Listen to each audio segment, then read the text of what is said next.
The roulette, she's back, baby, and backed by popular demand as per the objective. This is how, where, and when to perform the roulette in FIFA 23. To perform the roulette, what you're doing is you're taking the right analog stick and you're entering into the back of the player. You're then rotating all the way around clockwise or all the way around anti-clockwise at a total of 270 degrees. Rotate around clockwise if you want to do the roulette to the right, around to 3 o'clock, which is the right of him, around to the back of him, which is 6 o'clock, and then around to the left of him, which is of course 9 o'clock. Or, when I do the roulette to the left, you're doing it the opposite way, anti-clockwise. Enter in with the right stick. Rotate around to 9 o'clock to the left of him. Rotate to the back at 6 o'clock. To the back of him, and then around to the right of him at 3 o'clock. And that is how you perform the roulette. Now, the actual best place to use this, in my opinion, is in the box, or just outside the 18-yard box. Two key areas. Reason being for me is it's such a good skill move for beating a defender one-on-one. But of course, we will jump into that in the next segment. In terms of when you should perform the roulette, it's a skill move that essentially is great for when you want to beat a defender, and it's when he is about to approach you, and he's around that half a meter distance in game. Okay, so he's not quite too close to you, but not quite too far. You do need to time it, but once he gets relatively close, but not close enough where he can make a tackle,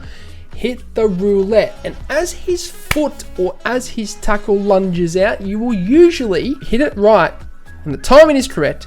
You will go around him. It will roulette to the right or to the left, depending on what side that you perform the roulette. Now, depending on what side the defender is, may determine what side you want to do the roulette. So if the defender is more on the right, you might want to do it to the left. Take it more away from him. If he's more to the left, vice versa, do it more to the right. It's a very, very useful skill move, especially when you're wanting to beat the defender one-on-one. Rating this skill move, of course, we give our rating of all skill moves in FIFA, and in general, this one, in my opinion, in terms of the animation and the execution, in my opinion, it's getting a 3 out of 5. It's not the cleanest, but it's also not the worst compared to other skill moves this year. It's quite clean in terms of when you beat a defender, but it can be slow in some situations.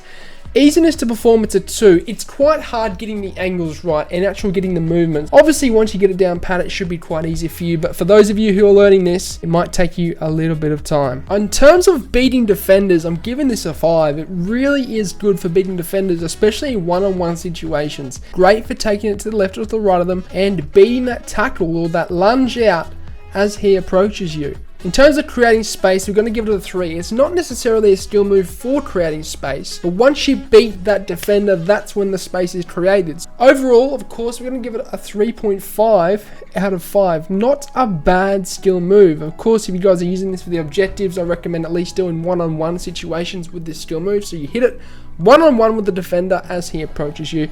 It's great for that. But that will see on the end of it. I'm coaching one-on-one on patreon.com. If you want to be a part of that, the link is down below. You can join the academy and, of course, get better at FIFA 23. I've taken people from Div 10 to Elite, so it can be done. Okay, and it will be done. Of course, also follow me on Instagram. Keep in touch with your boy in the No Money Spent road to an event. But as always, I hope you have a good day. I'm out. Sayonara. Au revoir. Adios. Salam. Ciao. Goodbye.